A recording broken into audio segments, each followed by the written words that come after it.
water.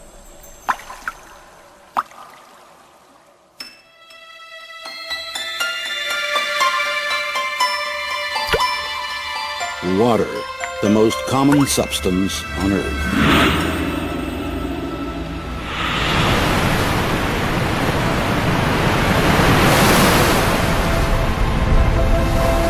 It is with us every moment of our lives. But do we know the secrets of this amazing element? Where did it come from? Who bestowed water on our planet, and why? The only such planet in the universe. Perhaps only water itself knows the answers to these questions. There is just as much water on Earth today as there was when everything began, when the world was born and acquired the shape and sensations we know so well.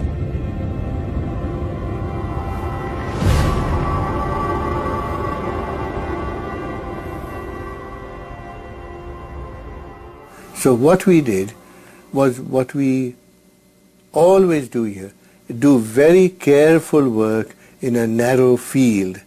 So we said, let us focus on water, but we will look at it from many angles. In the Holy Scripture, water is more than simply a physical substance. It's a certain concept, and that concept is connected in a special way with the idea of life.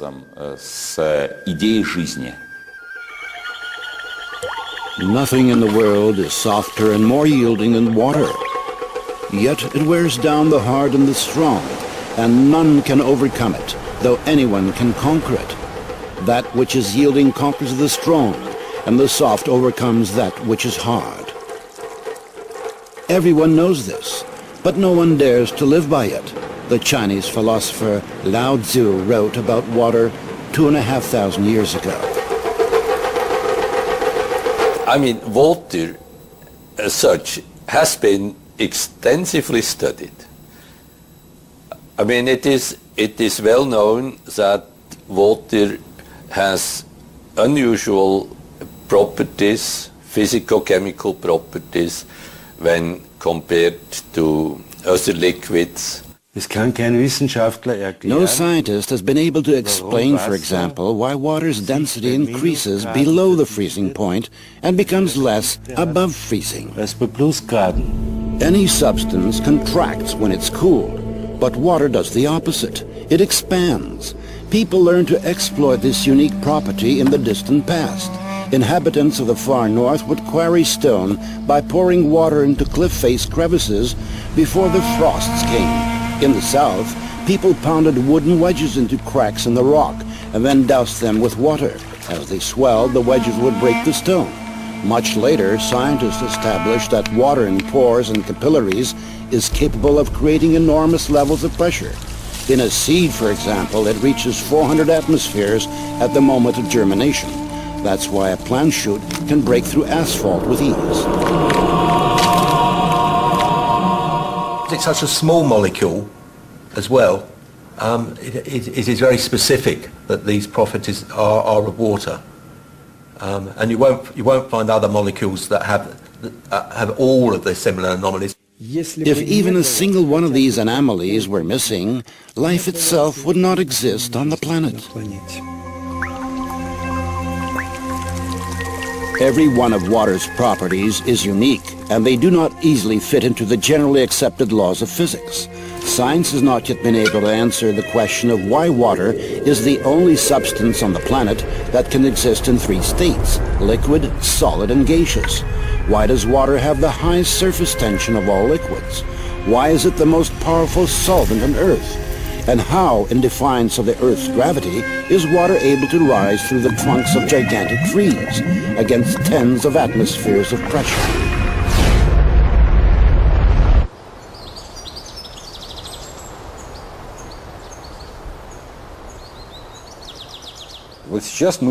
We have taken a great step forward. We have really understood that we know almost nothing about water. Therefore, it is a great step because this realization is followed by the desire to find something out. Southeast Asia. The year is 1956. The place is a secret military laboratory for developing and producing weapons of mass destruction. Work has been underway here for several years on a powerful new generation of bacteriological weapons. The scientists are discussing what properties this weapon should have at one of their protracted secret meetings. Suddenly, the session breaks off. All of the participants are taken to the hospital with symptoms of severe food poisoning. An investigation into what happened quickly hits a dead end. The scientists had consumed nothing except water from the carafes on their tables. The water was tested. No harmful additives were found. Its chemical composition was H2O. That's what the report said. Poisoning caused by ordinary water. 20 years later, a fantastic hypothesis was put forward. A hypothesis that could explain water's unpredictable behavior. Water has memory. Experiments done in many countries around the world have shown that water receives and makes an imprint of any outside influence, remembering everything that occurs in the space that surrounds it.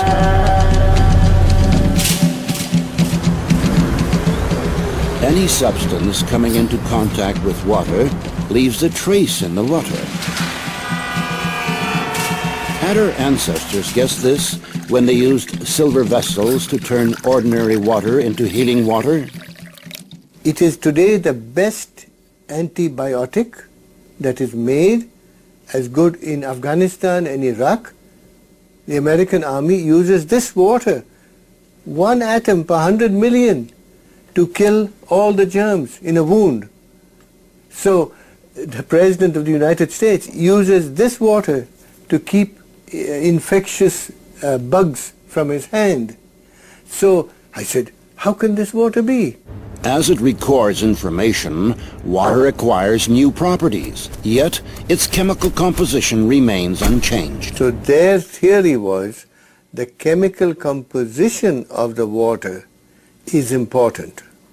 Now the sensational news is that that is nonsense. The structure of water is much more important than the chemical composition. The structure of water means how its molecules are organized. We can see how water molecules join together into groups. These are called clusters. Scientists came up with the idea that these clusters work as memory cells of a certain sort, in which water recalls the whole history of its relationship with the world as if on magnetic tape. People don't think when you turn on the light, the water is changing. When you turn on the electric field from the power lines, the water may change. So that is the direction of research. Water, of course, remains water, but its structure, like a nervous system, reacts to any irritation. Modern instruments have made it possible to record the fact that within each of water's memory cells there are 440,000 information panels, each of which is responsible for its own type of interaction with the environment.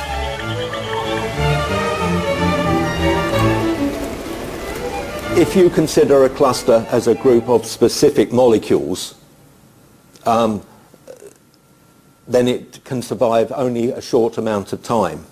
But if you consider it as a structure whereby molecules can leave and other molecules come in, the cluster can last effectively for a very long time. The stability of the cluster structures confirmed the hypothesis that water is capable of recording and storing information. It may be the single most malleable computer, which can, it's like a computer memory.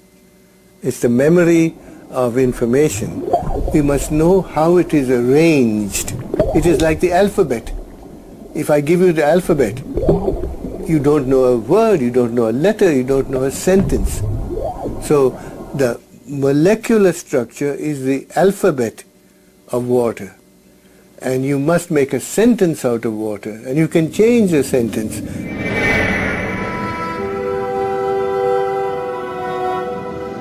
In the winter of 1881, The sailing ship Lara was on a course from Liverpool to San Francisco. On the third day of the voyage, a fire broke out on board. Among those abandoning ship was the captain, Neil Carey. The water supply soon ran out, and the crew experienced the torments of thirst growing by the hour. Later, when they reached shore safely after 3 terrible weeks adrift at sea, the captain, a man with a very level-headed attitude towards events, described what had saved them. "We were dreaming of fresh water," he said. "We began to imagine that the water around the lifeboat was turning from ocean blue to the greenish hue of fresh water. I summoned up my strength and scooped some up. When I tasted it, the water was fresh."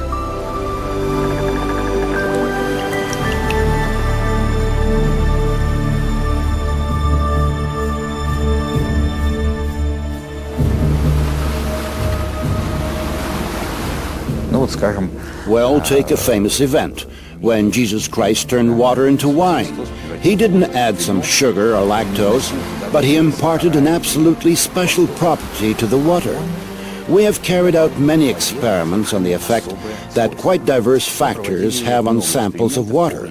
Magnetic fields, electrical fields, various objects, and also including a human presence and human emotions. And it became clear that positive and negative human emotions are the strongest elements of influence.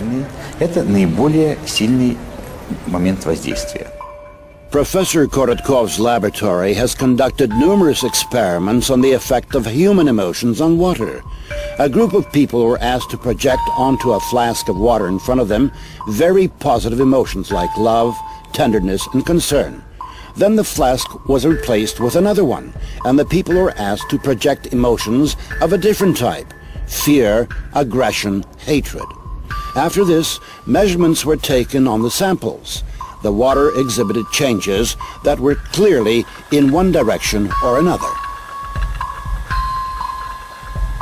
So love increases water's energy levels and stabilizes the water, while aggressive emotions reduce the energy and make radical changes in the water.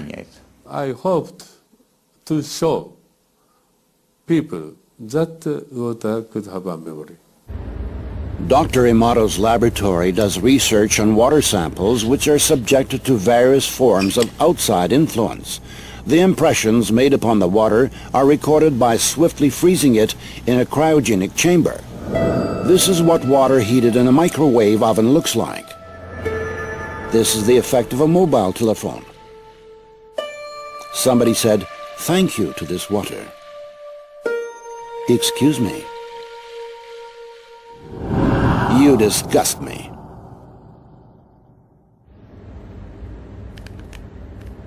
With modern technology, it's possible to structurize water artificially. When seeds were grown under laboratory conditions using this kind of water, the soy sprouts had 6 times greater photon radiation than when ordinary water was used. Using structurized water makes vegetables ripen faster and increases the amount of useful microelements and vegetable protein several-fold. If we look at the shoots, the treated ones were long, even and strong, while the untreated ones were short, thin and weak. If we look at the plants today, those from the selected seeds have all ripened, but the ones from non-selected seeds have not. We have to say that using structurized water really does affect the growth of vegetables and fruits. For purposes of irrigation, 20% less of this type of water is needed than when using ordinary water. No fertilizer was added to the soil or the water. The chemical composition remained the same, H2O. The only thing changed was its structure. At the present time, scientists can answer the question of how this happens, but science does not yet have an answer to the question of why. Depending on age, a human being is 70 to 90% made of water. An adult drinks approximately 2.5 liters of water each day in order to sustain his normal life functions. Another 1.5 liters is absorbed through the skin during bathing or showering.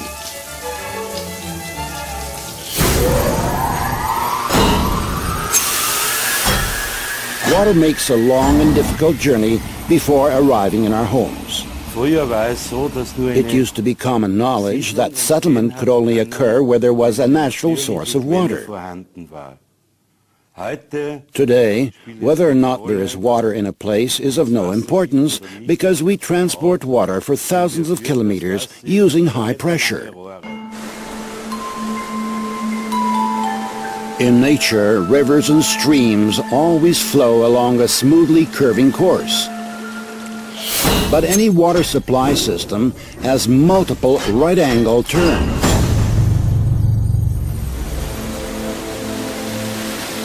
The natural structure of the water breaks down more and more with each such turn. Water from a water supply system which flows into our homes through pipes has various forms, crystals of various forms, but they're all deformed. That is, it may look like this, it can look this way, or have these crystals in many other arrangements, but you won't see any symmetry or beauty. Water that flows in a floor panel heating system is devitalized and rotten. It sucks energy out of the people, plants and animals living in that house. It actually steals the energy. It is well known that the water supply in many large cities is a closed-loop system. After undergoing aggressive chemical purification and passing through powerful filters, the water in these systems is returned to our homes, still remembering the chemicals and the violence it was subjected to.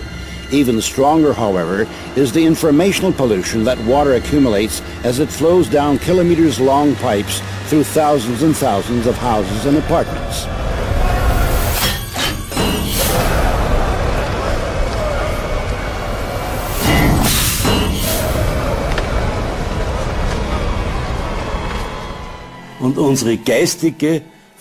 We pollute water spiritually, and this happens on a huge scale. Why? The water adopts all of the hatred, all of the malice, the stress. The water is almost dead by the time it enters our body.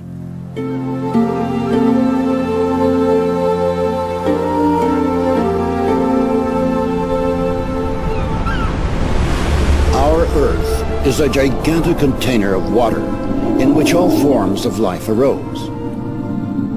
And every living thing is itself essentially a container of water. With modern technologies, we can reach far into outer space. And as we attempt to discover life on other planets, the first thing we look for is water. There is no life on Earth without water. And one of the big questions is whether or not, in case that there should be comparable life on other planets, this would also be based on the presence of water. There is strong belief that the first living organisms were in the water, and only much, much later did organisms develop that could live outside of the water. I don't think that this is at all a coincidence. It is absolutely no coincidence that the opening lines of the Bible mention water, where it talks about the creation of the world, of life and of man. It has to do with water first and foremost. Like all sculptures that have not yet been created are present in clay, so the images of all future living organisms were present in water. Water merely brought to life a pre-existing conception. But any process requires an impulse.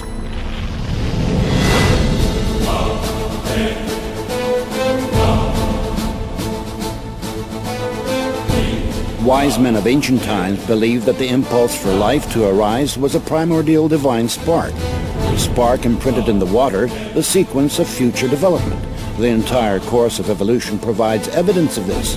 Every species of living being, from the simplest bacteria to mammals, strove to achieve its own perfection.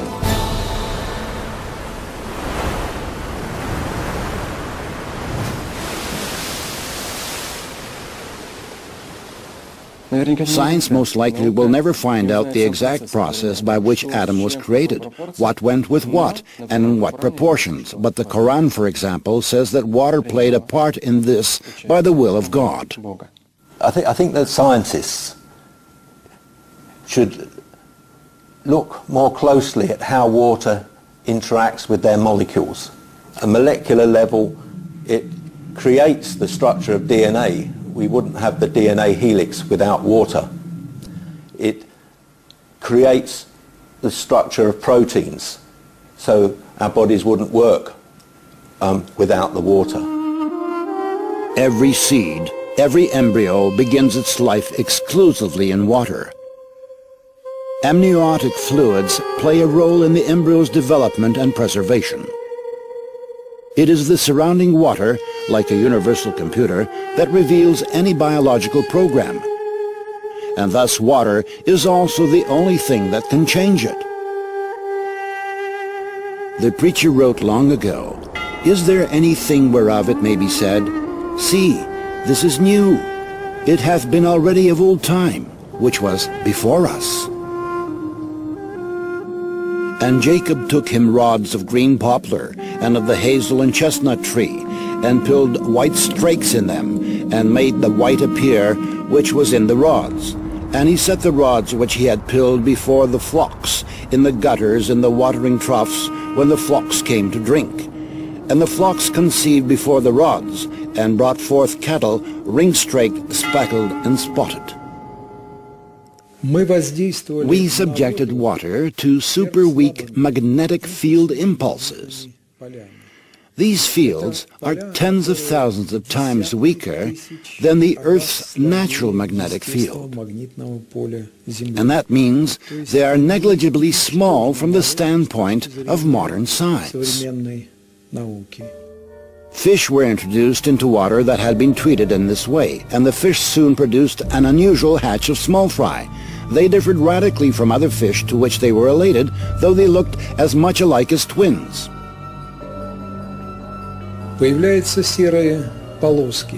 Gray stripes appear on the belly of all these males at once, along with colored spots, which had not been observed previously. These are called phenotype changes. And it is of fundamental importance that these changes appear not just in some of the treated fish, but in all of them at the same time. The experiment resulted in changes not only in the outward appearance of the fish, but also in their behavior.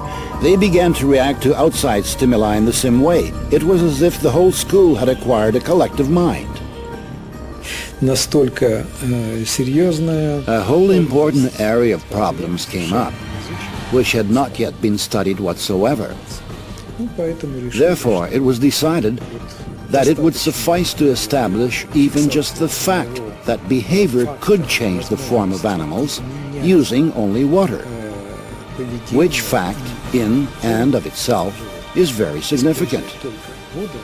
If water has such a strong effect, that is, we shouldn't make it public without thoroughly studying this.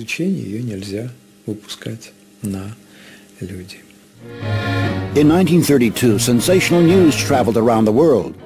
The American physicists Harold Urey and Albert Osborn had discovered that in addition to ordinary water, heavy water also exists in nature, deuterium-2O. The splitting of deuterium was the basis for the creation of the most destructive bomb, the hydrogen bomb.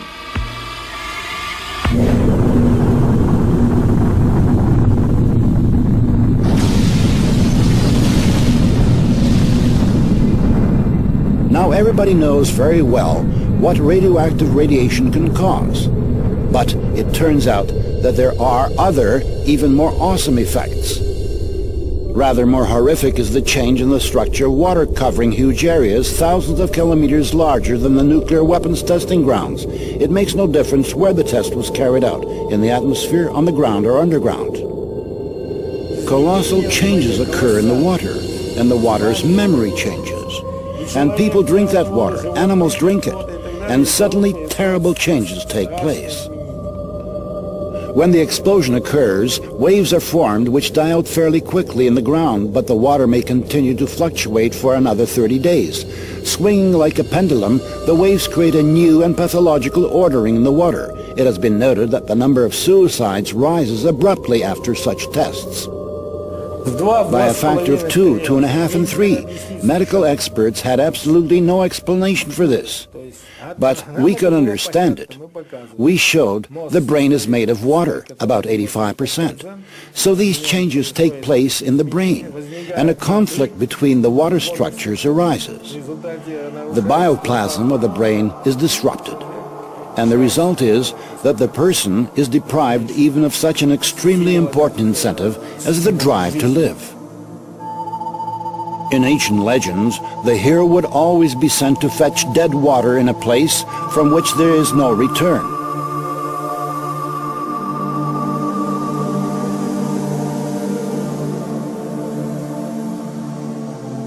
According to tradition, the only sea on earth in which there is no life came into existence where the destroyed cities Sodom and Gomorrah had been located. The Dead Sea.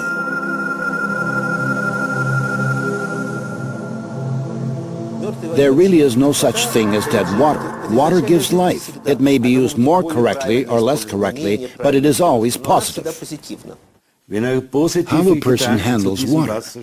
If he approaches the water with good thoughts or blesses it and says thank you to it, the quality of the water will improve, and the water will have a positive effect on a person and on his body.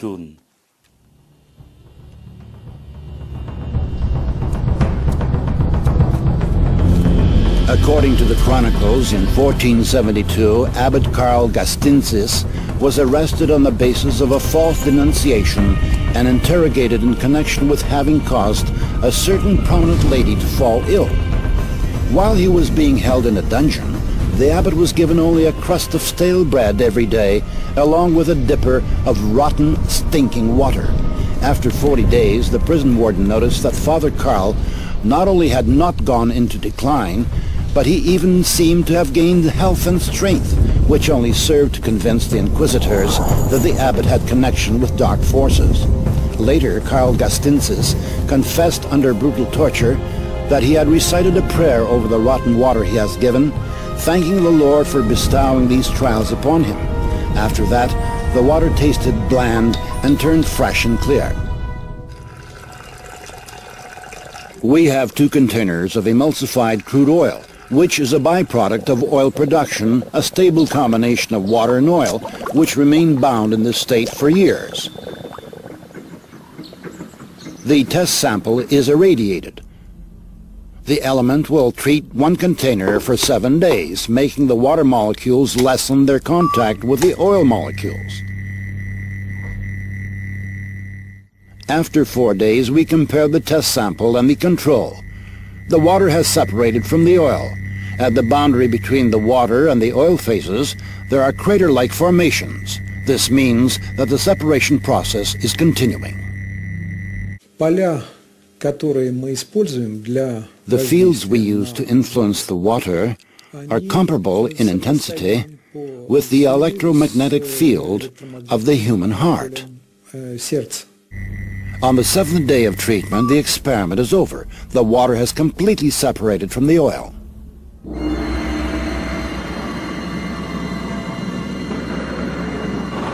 Expert estimates that oilmen have accumulated around 1 billion tons of emulsified crude oil. It cannot be used for industrial purposes. Ultimately, they get rid of the emulsion, pouring it right onto the ground. And then horrible sludge lakes are formed in the oil fields.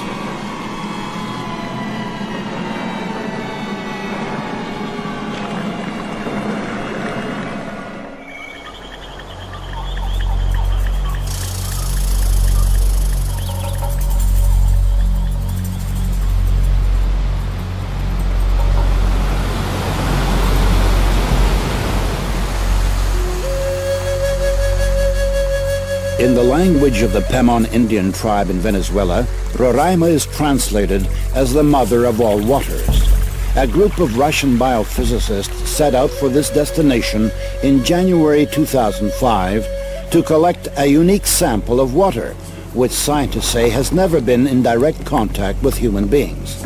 Such water exists in only one place on Earth, in Venezuela.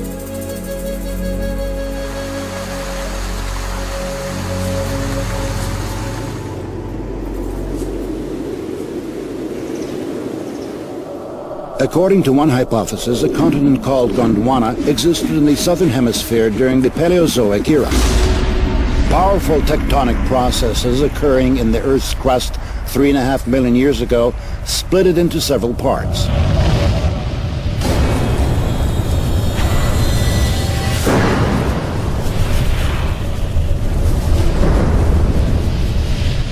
In this way, flat elevated plateaus were formed, which the Indians called tepuis, meaning pillars.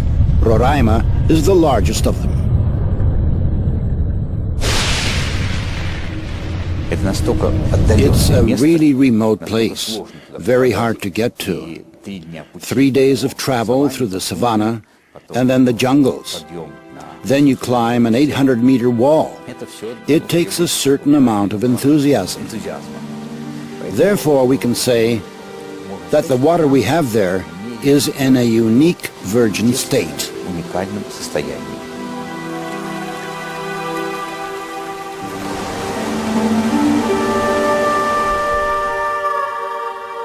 There is always a large cloud over Roraima. As evening approaches, a light haze appears.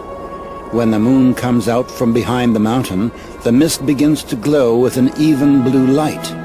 And in that light is visible how fine droplets of moisture are hanging in the still air. The slightest breath of a breeze, and this watery dust forms into drops. This is the origin of the rain, which rushes down in countless waterfalls.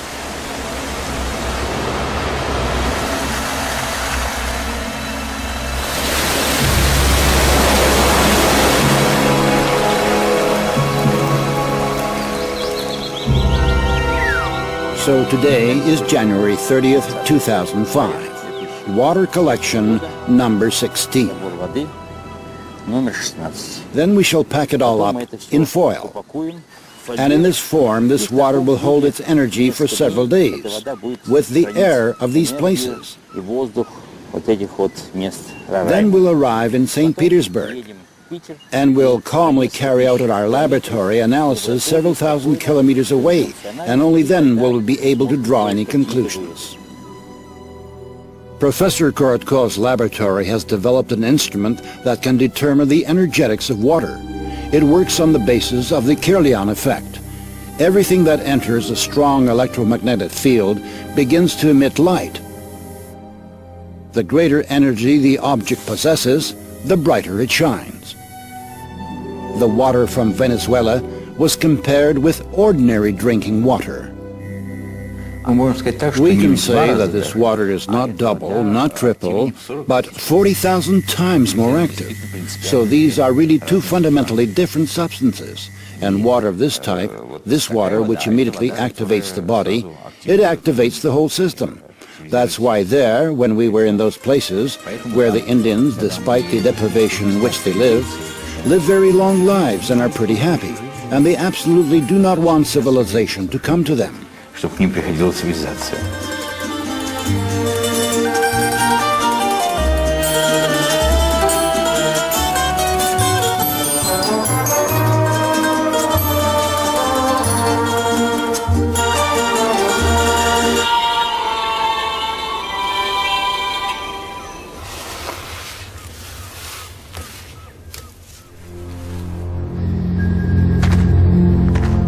In the late autumn of 1632, a poor farmer named Gentz from the village of Enningen in Hessen, an orphan, who didn't remember his parents or where he was born, set off for southern Italy to seek a better lot. His route ran through the city of Waldshut am Rhein, in the eparchy of Constance. Suddenly Gentz was literally stabbed by the feeling that these places were very directly related to him. It was as if the shepherd's legs led him where he should go, which was into a grove. Entering it, Gentz looked around. Not far away, a spring was coming right out of the ground. The young man approached it, bent down, and drank the water.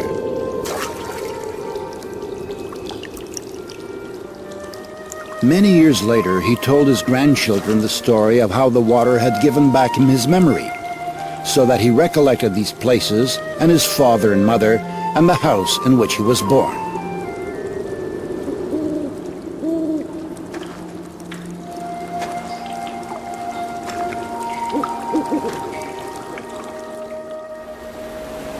Modern science maintains that the water structure of each person's body is identical to the structure of the water in the place where he was born. Therefore, our internal connection to our place of birth is preserved throughout our life. And that means that the concept of homeland has not only a lofty poetical meaning, but also a quite specific physical content.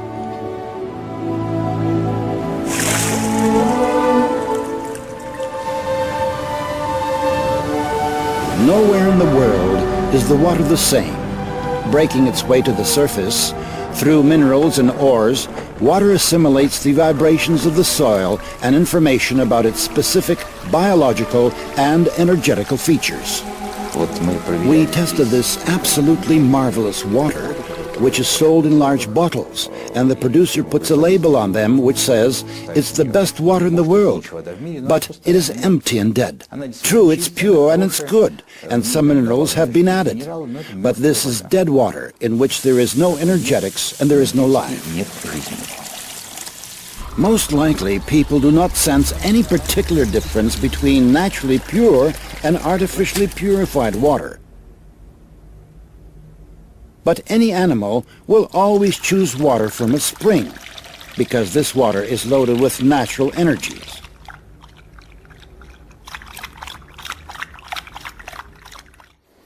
Not long ago, yet another unique property of natural water was discovered.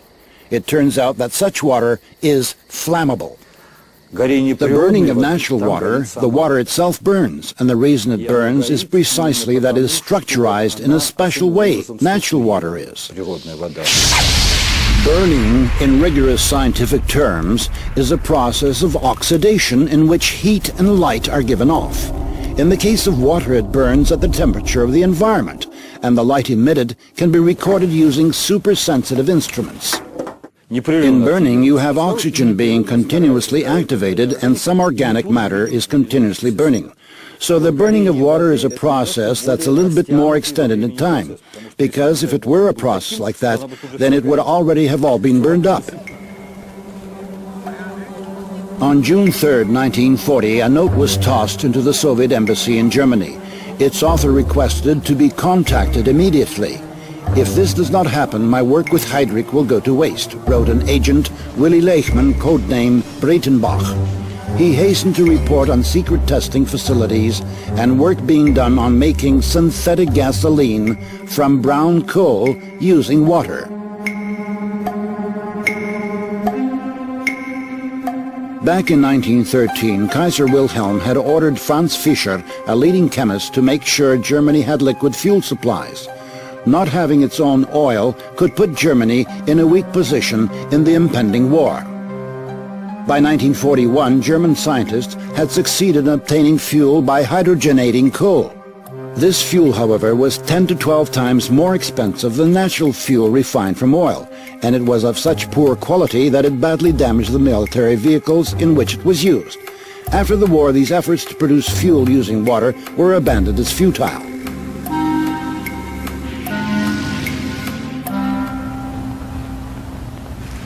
For the past 15 years, researcher Zhang Guohua has been working to create fuel of this type.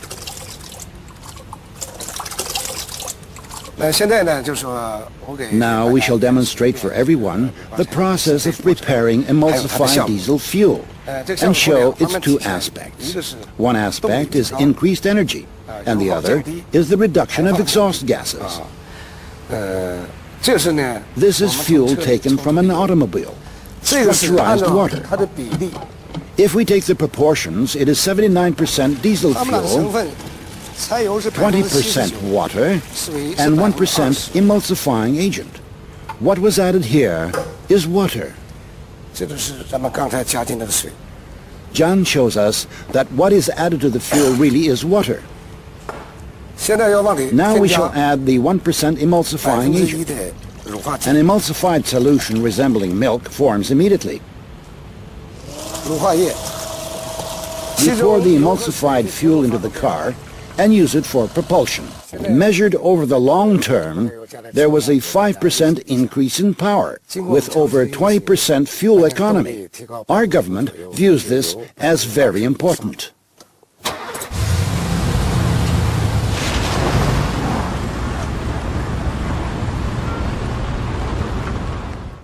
I think that not even all chemists remember this aspect. If you take gasoline and completely dry it out, it always contains some quantity of water.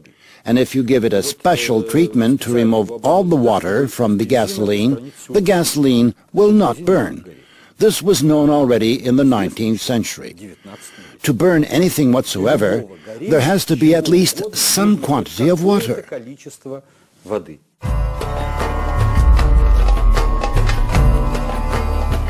There is a legend among the Persian Sufis.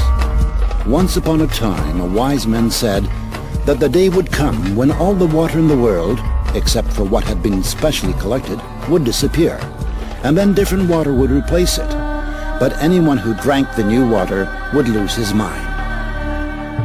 Only one man took the prophecy seriously and began to store up water. But the day that had been predicted did not come, and every body of water emptied out. The man who had listened to the wise man drank water from his supply. And then the bodies of water and wells filled up with water again. People thirstily drank this water, and every one of them went crazy. But the man who had listened to the wise man continued to drink water only from his own supply, and kept his sanity. And he was the only sane person left among the madmen, and therefore he was called crazy. And then he poured his reserves of real water, the old water, onto the ground, and he drank the new water and lost his mind. And the madman decided that he had become sane.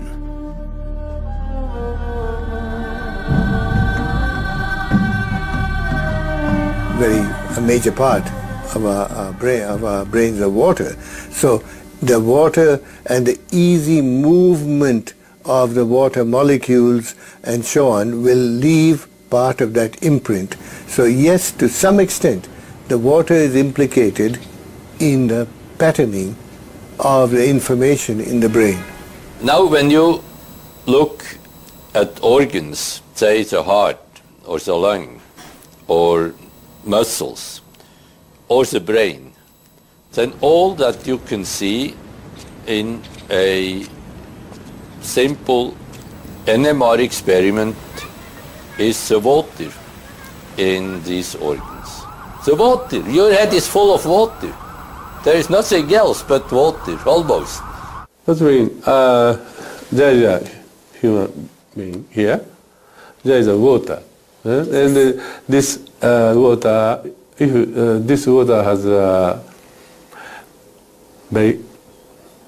many kind of information, so if that water is injected to his human body, this information will be converted to this human being, and that may change the character of human being. Let us see how this type of water affects human blood. The doctor is drawing blood from a patient's finger. Using a special microscope, we shall be able to see the condition of her body from this drop. These are red blood cells, and they've lost their electrical charge, so they're all stuck together in a formation called a rouleau. Here's a huge symplast. Symplasts are associated with heart disease and arthritis and lung disease and many other conditions that could be coming in the future. The doctor asks the patient to drink a small amount of structurized water. After 12 minutes, the doctor again draws blood from the patient and studies it. So you can see that the cells then become buoyant, they become slippery, and they have their electrical charge, so they repel each other. That allows them to carry oxygen, and it means that we're changing the pH of the blood back to an aerobic environment rather than an anaerobic environment. I think that's utterly amazing. That just drinking water could do that. Traditional Eastern medicine has been based for many centuries on the vibrations and resonance of the body's water content. The pulse indicates if the resonance tone is right. It is believed that the pulse may be strong, weak, cold, or hot. On the basis of this, an experienced physician carries out a kind of energy scan of the body, makes a diagnosis, and prescribes treatment. We do not heal with water, because a person, the human body, is water. The person simply reads the mantras in order to correct the bad water he has inside. How this hidden effect works is not known. In all the world's religions, Christianity, Islam, and Judaism, it is the practice to recite a prayer before taking food or to consecrate the food during major religious holidays. How often do we stop and think, what for? And how did the certainty arise in such dissimilar religions that this is the right thing to do? Why did something that science is only now trying to understand seem obvious to our ancestors? It turns out that the frequency of vibrations in the prayers of any religion uttered in any language is 8 Hertz, which corresponds to the frequency of the oscillations of the Earth's magnetic field. Therefore, a prayer pronounced with love creates a harmonic structure in the water that is an ingredient of absolutely all foods. We now have some idea about how this happens through the structurization of water clusters, water molecules. Therefore, we can take some purely practical advice from this.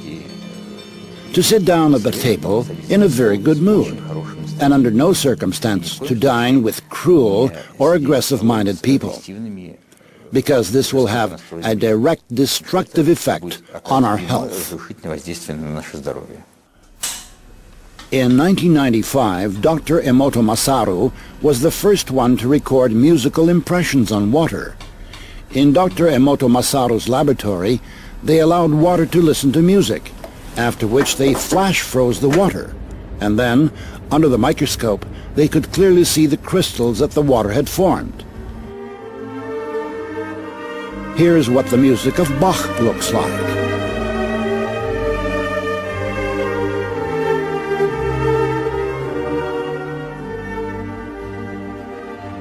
Mozart,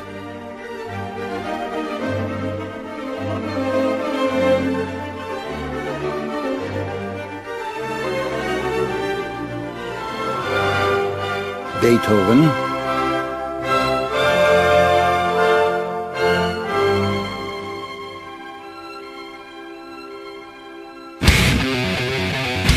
heavy rock,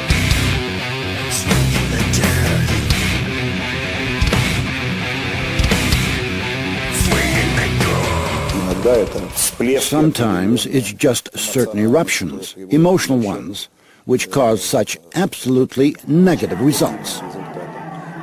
I can't recall a case in which such a negative spewing out of emotions as this happened at a classical music concert. Experiments show that aggression causes a sharp change in water's memory. Such water can provoke an aggressive state in hitherto calm people.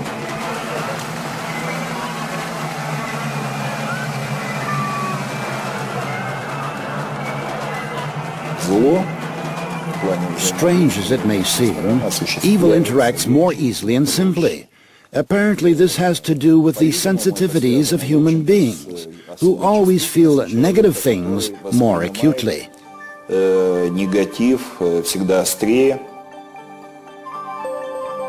Dr. Emoto has conducted another interesting experiment.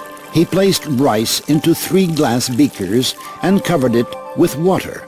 And then every day for a month, he said, "Thank you," to one beaker, "You're an idiot," to the second, and the third one he completely ignored.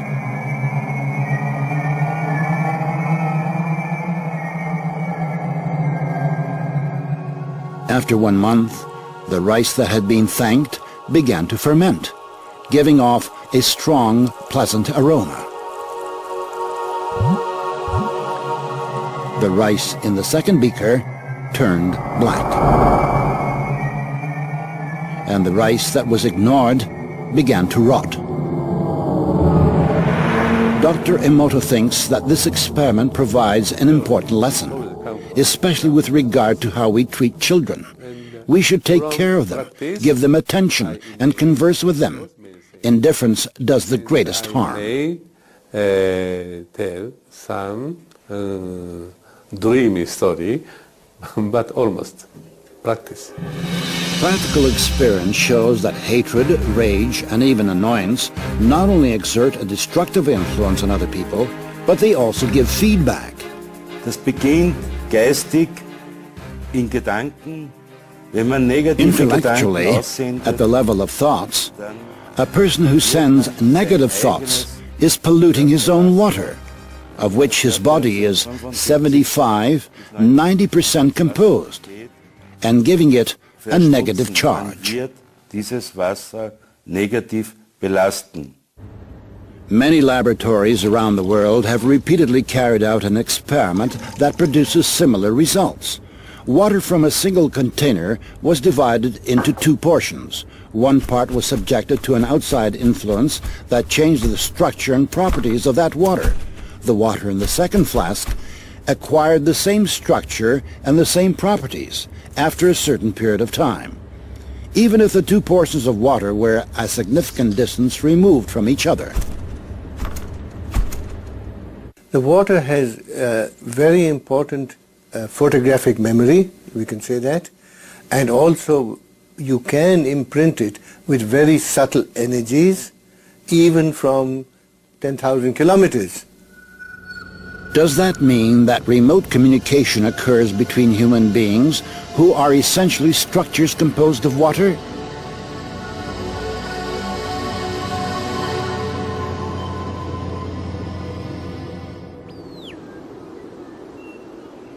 In February 2005, Professor Vyacheslav Zvornikov and a group of his colleagues conducted an experiment to confirm or disconfirm the hypothesis that remote communication between people is possible. Two people are 15,000 kilometers apart. One is in Moscow, the other in northern South America near the city of Santa Elena. Here we have the virtual brain of the experiment's participants. During the 15 minutes before the experiment begins, there are no visible correlations. The least change in posture, pulse, or respiratory frequency is recorded. ECGs and EEGs are taken. Suddenly, the instruments register distinct changes. The two people separated by this enormous distance have somehow tuned themselves to the same wave. The instruments show synchronization of certain areas of their brains, of breathing, and pulses. How can this be explained?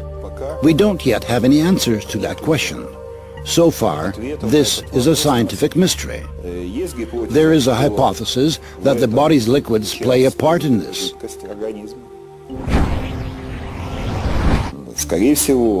Most likely, and we do have a good deal to confirm this, liquids within the body also carry out a sort of information transmission function. So therefore our actions every day is very important. And our actions are related to nature, to the whole cosmos. So what one does doesn't just affect themselves, it affects other people and it affects the whole universe.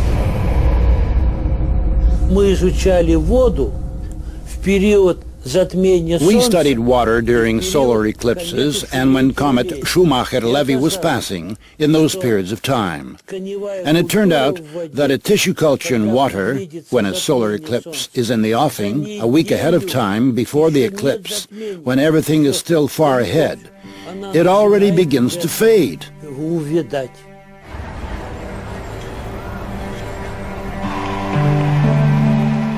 The system of the universe exists as a single perfect organism. All of its parts, including us and our Earth, are inseparably bound together by huge streams of information. And on our planet, water plays the key role in how the information is exchanged. In effect, it is the medium through which all nature is governed.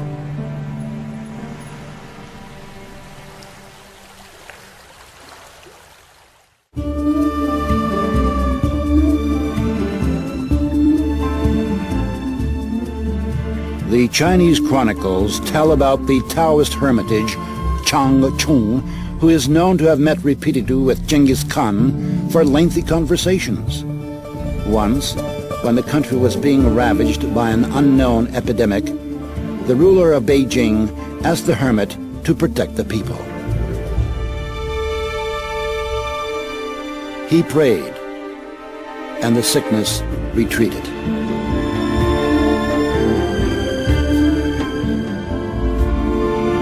In reply to numerous expressions of gratitude, the hermit said, "Prayer is not a thing. All it requires is faith." Exactly. Exactly. Many people think that thought or intention, the word we use is intention, can be imprinted on the water. That is a possibility. Like prayer, if you go to Lourdes, is it prayer that is imprinted on the water? The Holy Scripture contains these marvelous words, "Nothing shall be impossible to him who believes. If ye have faith as a grain of mustard seed, ye shall say unto this mountain, Remove hence to yonder place, and it shall remove." Here the mountain is just a metaphor, of course, but it helps us to understand the power of faith. All of mankind's sacred books contain stories about people who were able to create miracles because of their profound spiritual knowledge. Legend tells us that the sea parted before Moses because of his unflinching faith that the Lord would not abandon his people.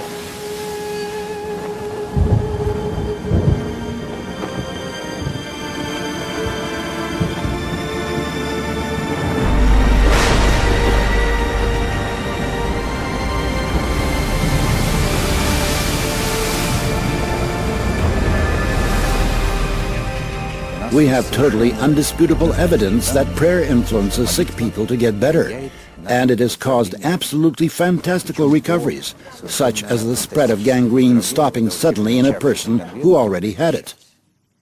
With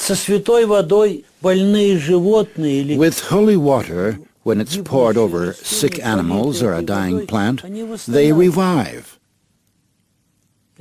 Those are the facts. And no physical chemist currently is able to understand it. They simply can't.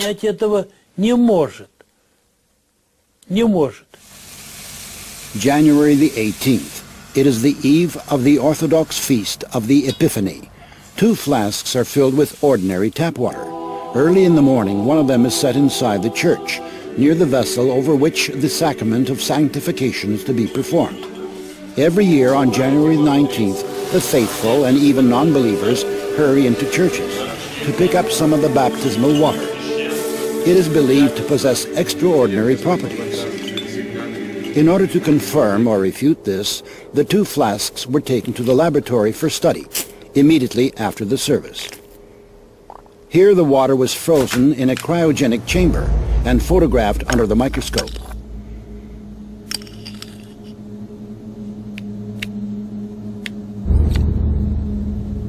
The crystals of the tap water looked like a chaotic, diffuse spot.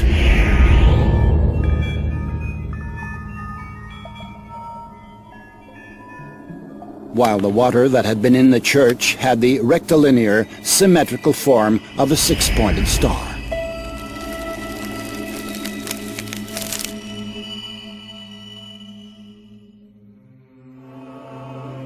It is well known that holy water has a very powerful and stable structure. This water can pass on its properties. Take only 10 grams of it and dilute it in 60 liters of common water, and the whole amount will have the properties of holy water. Perhaps scientists will tell us sometime what prayer is. Perhaps scientists will tell us sometime what happens with human nature under the influence of divine grace.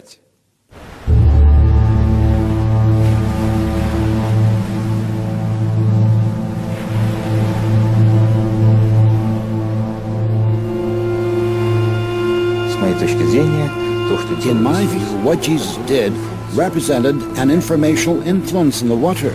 He acted with his spirituality. He acted through higher spiritual powers. And it is now quite reasonable to imagine changing water in such a way that it would become fairly firm. Сейчас, в общем, вполне разумно.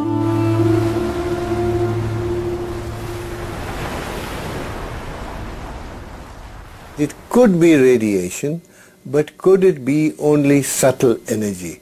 And we are very interested in how subtle energy can be detected by a material.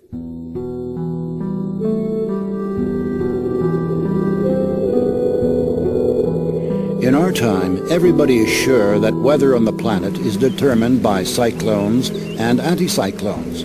We accept the weatherman's daily forecasts as inedible. Actually, we are waiting for water to make its appearance. Evaporating and turning into whimsical clouds and towering thunderheads, it creates the architectonics of the sky. The countless shades of sunrise and sunset, the rainbows that shoot across the sky, all of them result from the refraction of light rays by the moisture in the atmosphere. Clouds carry this moisture over great distances, and it spills down as rain. Rain, hail, snow and mist, winds and storms, gales and hurricanes, all of these complex processes depend on water's mood. We try to second-guess how it is going to behave, and where on the earth it will bestow its favors, and where it will unleash its wrath. The most we can do is to observe these processes from space, but only observe them. But how alluring the thought is of subjugating the weather. What a sweet bait that is for human vanity.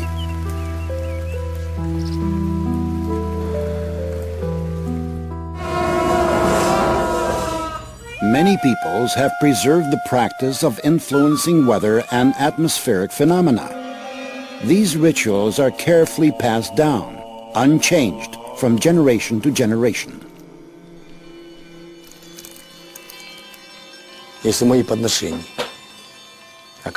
my tributes have been convincing enough, if I have chosen the right time and the right place, and have recited the mantras correctly, and from a pure heart, then the Lord of the water gives us water.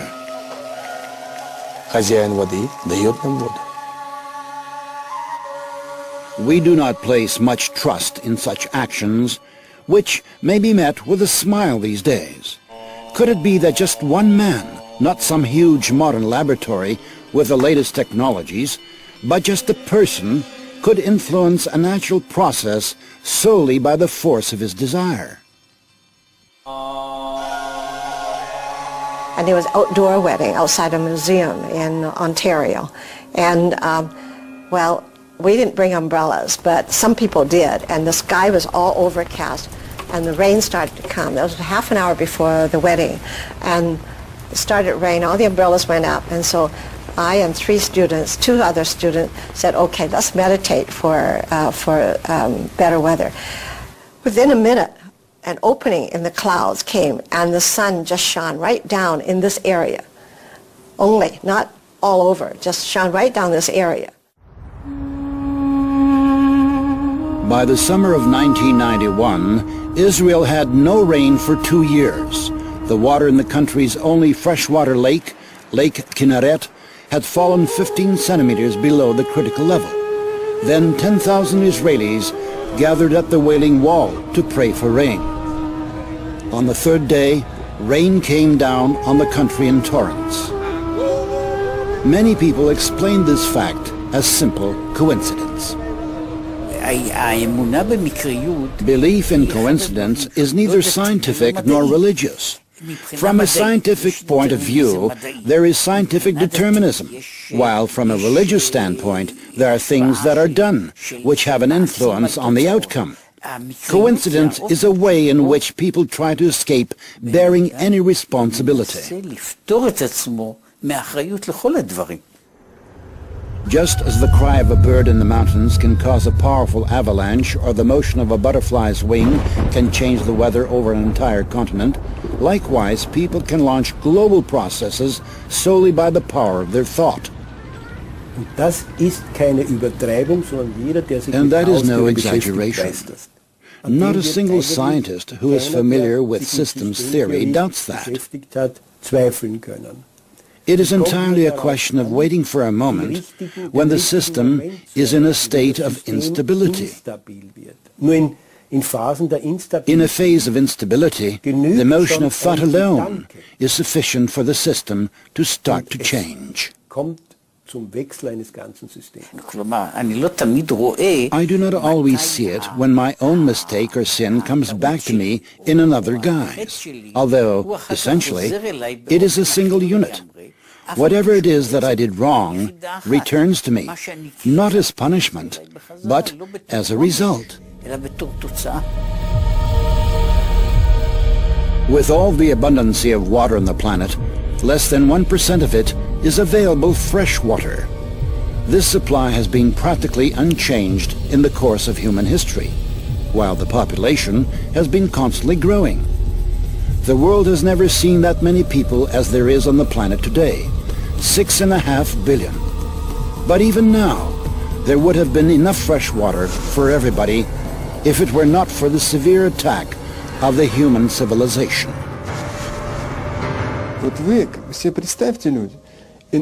Look, imagine, if there will simply not be any water, that it will go away deep underground. Who shall give you water, which will spout freely from the ground and be easy for you to reach? Today, more than 1 billion people of the earth lack access to safe drinking water. Over 5 million people, half of them children, die for this reason each year. This is 10 times more than perish in wars each year. If this problem is left unsolved, water may become a source of international conflicts in the 21st century. Already now, it is gradually attaining the status of a basic resource, which is beginning to figure in the political dialogue among countries and peoples.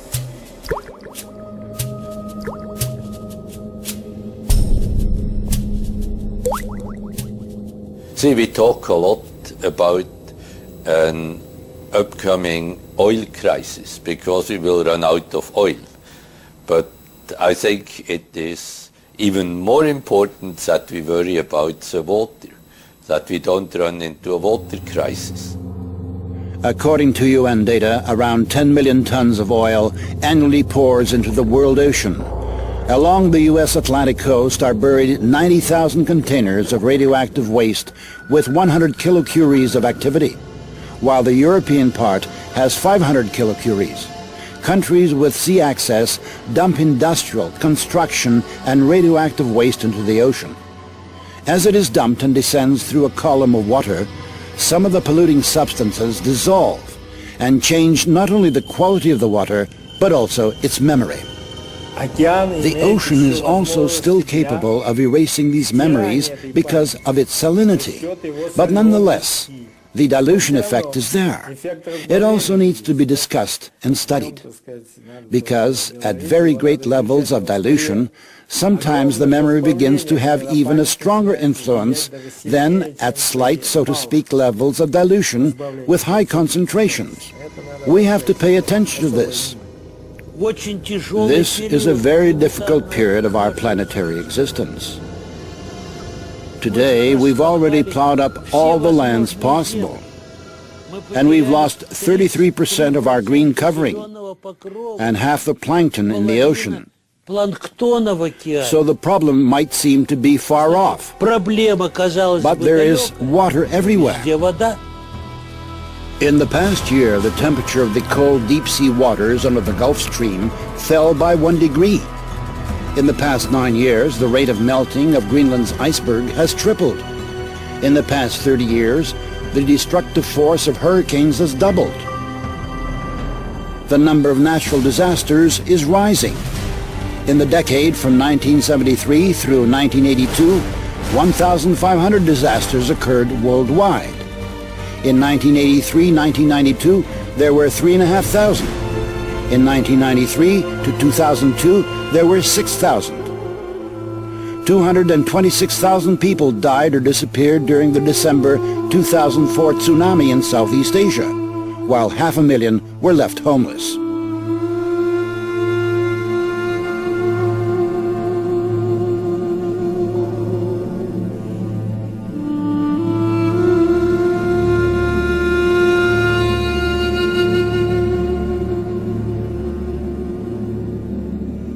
The October 2005 flood in Europe left 200,000 people homeless.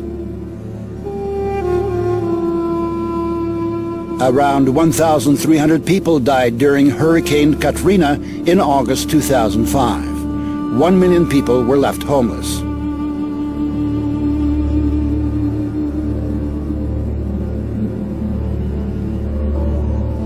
Almost 4 million people have died in natural disasters during the past 30 years, while 4.5 billion people were affected.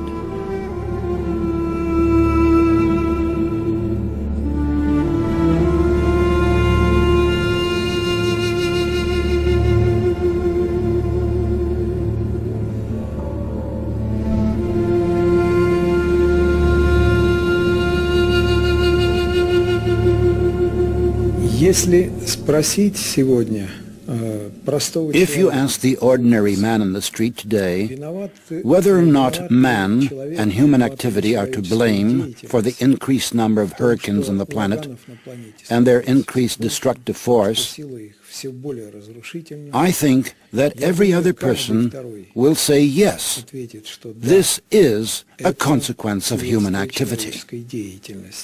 I think that what's happening in our world today, all the tsunamis and the freak weathers everywhere, and the terrorism and the fear that is gripping us, all of the things that are happening is a result of unhealthy individual health. And it affects the other way too. Okay, and also I think it's a resultant of water being polluted. The phenomenon of structural memory enables water to take an impression of everything that happens around it and to connect all living systems together. And each one of us is a link in an endless chain of information transmission. But in addition, each of us is also a source of information. Every one of our actions, a thought, an emotion, an uttered word, separates from us and becomes part of the overall energo-informational environment. Informational dirt is poisoning the water, accumulating layer by layer in its memory. If that process were to continue endlessly, the water could lose its mind. But it is endowed with a self-cleansing capacity. This occurs at the moment of phase transition, when it vaporizes and then condenses and falls as rain, or when it freezes and then melts. Shaking off the informational grime, water preserves its basic structure, that is, the program for life.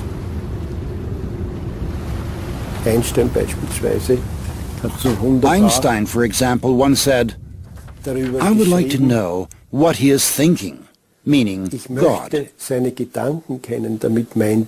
Everything else is just details. But I would like to know how he created this world.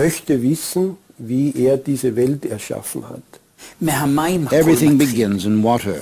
In a certain sense, we can say that everything originates in water, and in water, everything comes to an end. For all peoples, a person must be clean in order to stand before God. In all the world's religions, water is a kind of intermediary that unites man with the Creator. The Jews perform ablutions in mikvahs. For Muslims, ablution is prerequisite for prayer. If we trace the references to water in the Holy Scripture, they are often associated with the idea of purification. This is most vivid, of course, in the narrative of the baptism of the Israelites in the River Jordan in the time of the prophet John. John the Baptist, the forerunner.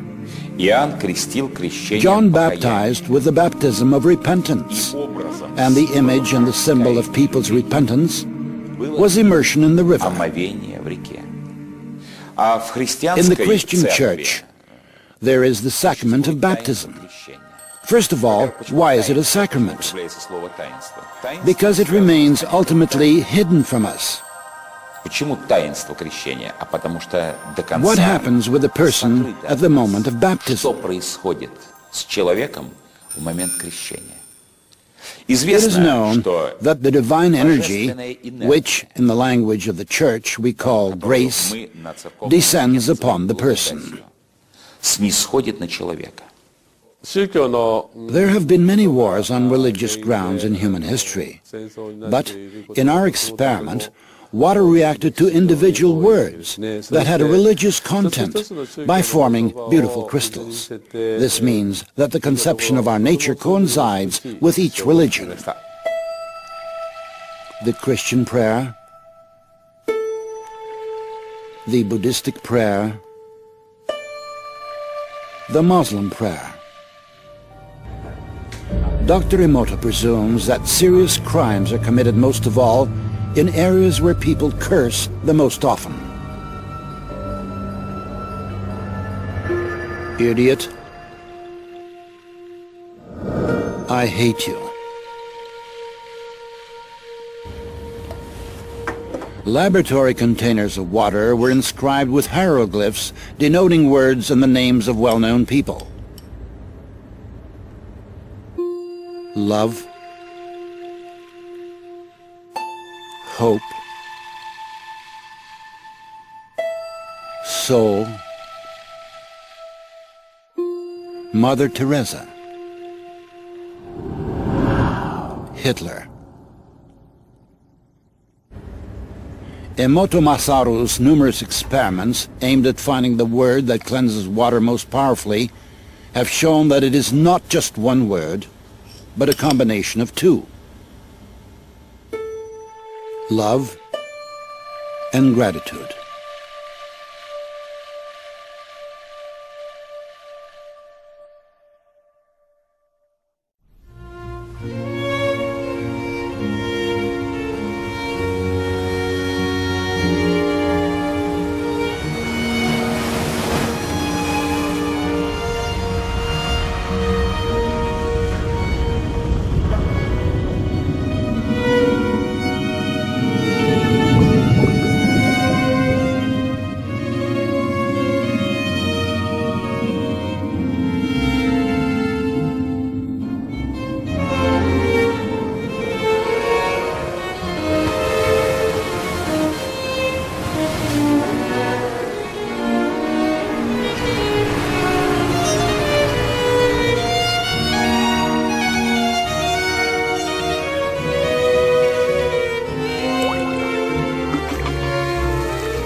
The universe was created by the Absolute, by the source that produced all the existing and all its material manifestations. Each of us has an element from the water of primeval ocean.